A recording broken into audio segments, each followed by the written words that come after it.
If you really want to gain knowledge in your meditation, you've got to focus on what's already right here. And it's hard to get more basic than just the body sitting here and the breath coming in and going out. And that awareness of the body sitting here and the awareness of the breath. You find that normally your mind has a lot of other awareness as well. But that tends to focus out on the past, focus out on the future, or things outside in the present. And the further you get away from the right here, the right now, the more uncertain things are.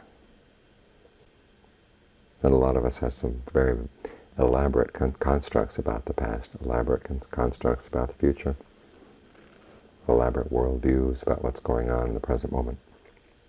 But when you stop and look at them, you realize how little of those things are really knowledge and how much of it is just guesswork. You have a little fragment here and a little fragment there, and it's like archaeologists coming across a site where only fragments remain, and they just try to put them together and then fill in an awful lot in the middle. And what is that filler if not just ignorance dressed up as knowledge? And this is where most of our knowledge is. And we talk about ignorance as being an important thing we want to overcome in the meditation, but we don't really realize that the ignorance is not obvious not knowing. It's the things we think we know. And yet when you dig down a little bit, you realize that it's all based on guesswork. So the way to get around that is to just settle down on what's really right here. Is the breath coming in? You know it's coming in. Is it going out? You know it's going out. Okay, stay with that knowledge. And you may have read a lot of other things about what you're going to learn in the course of the meditation.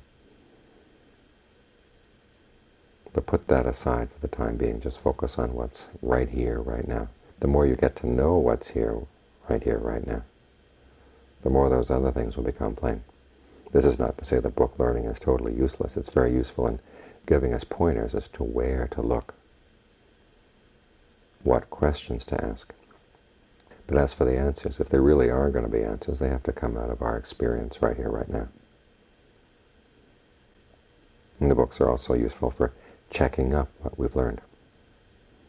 When we gain these insights into the present moment, exactly what state of mind were you in when you gained those insights? Was it a stable state of mind? Was it a steady state of mind? Was it clear? Was it mindful? Was it alert? There are many passages where the Buddha said if someone actually puts the teaching into practice, develops the right level of alertness, the right level of mindfulness, can clear away greed, anger, and delusion, there's no way that they could not come to the Dharma.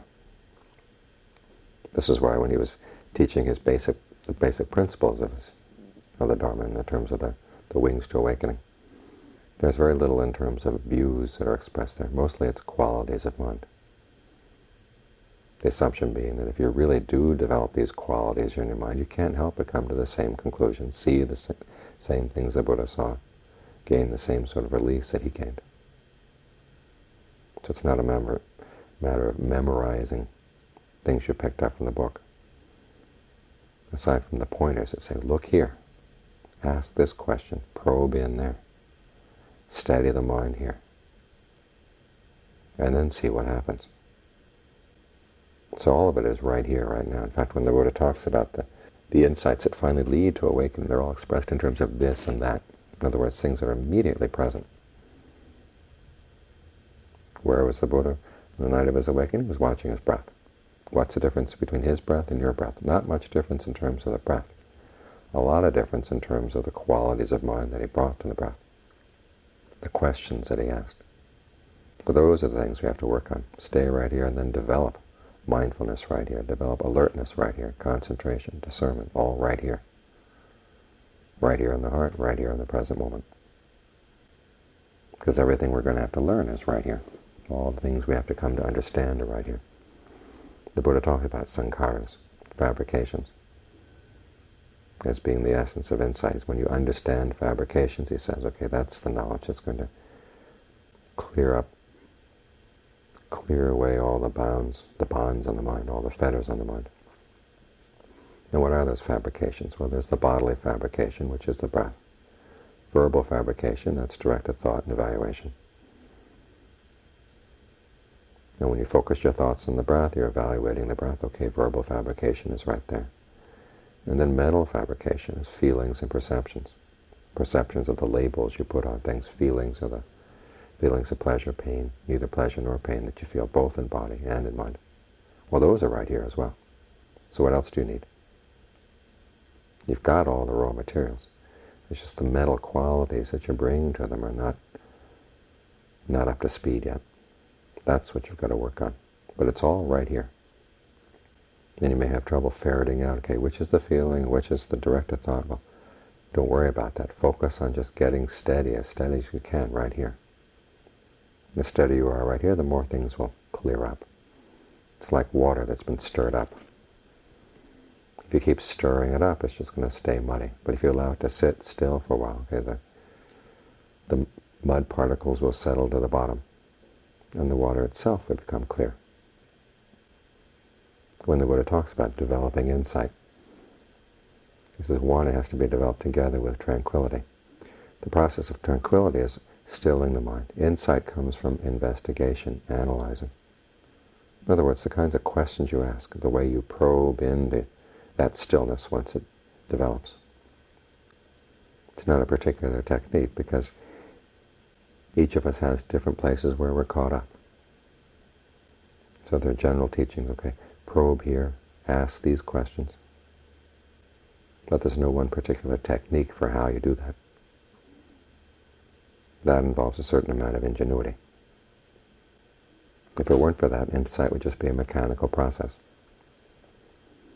Once the mind is still, okay, you start asking questions. And there's no guarantee that the question you ask tonight will give you awakening. But if you keep up the process, asking questions, okay, where is the stress here right now? What goes along with the stress?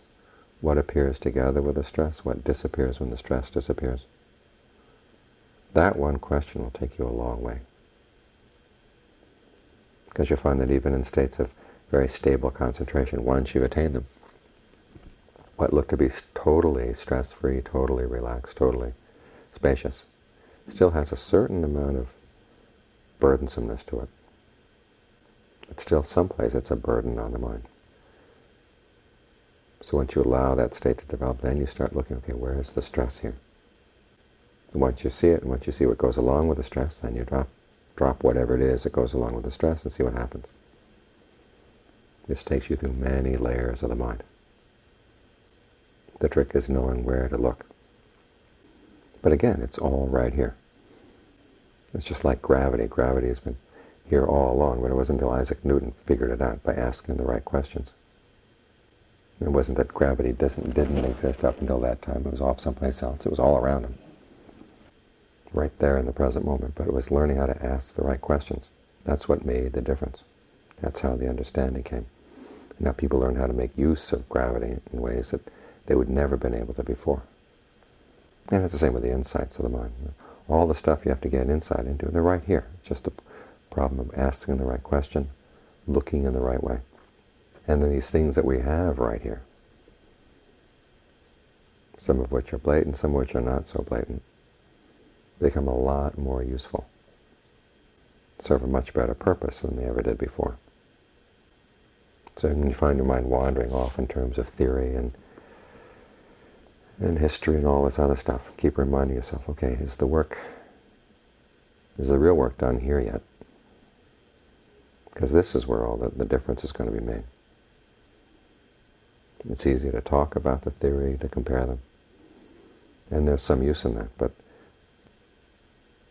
the prime issue is, okay, what are you doing right here, right now? How much do you really know right here, right now? Those are the questions that'll get you someplace.